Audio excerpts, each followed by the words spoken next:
Assalamualaikum warahmatullahi wabarakatuh. Halo teman-teman semua. Di sini saya akan menjelaskan tentang bagaimana sih cara pengolahan data mangrove yang telah diambil dari lapangan.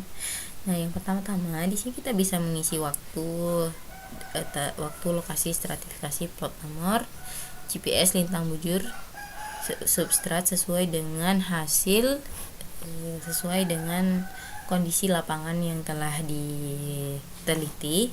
Setelah mengisi ini, maka kita lanjutkan ke bagian yang ini, pohon dan sapling.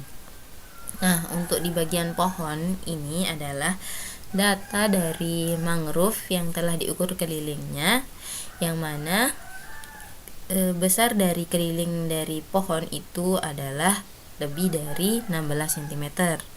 Nah, kemudian setelah diisi data-datanya ini sesuai jumlah data yang teman-teman dapatkan di lapangan ya. Nah, kemudian kita mencari diameternya dengan rumus keliling dibagi dengan pi, atau nilai pi itu bisa 22/7 atau 3,14. Di sini saya menggunakan 3,14. Nah, kemudian setelah didapatkan hasil diameter, ini bisa di drag ya ke bawah.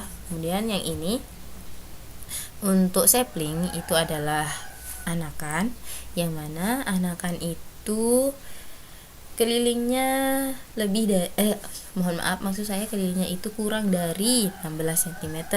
Jadi ketika teman-teman sudah mendapatkan datanya, maka diisi di sini ya, dan disesuaikan dengan jumlah data yang teman-teman dapatkan di lapangan. Untuk diameternya sendiri juga sama dengan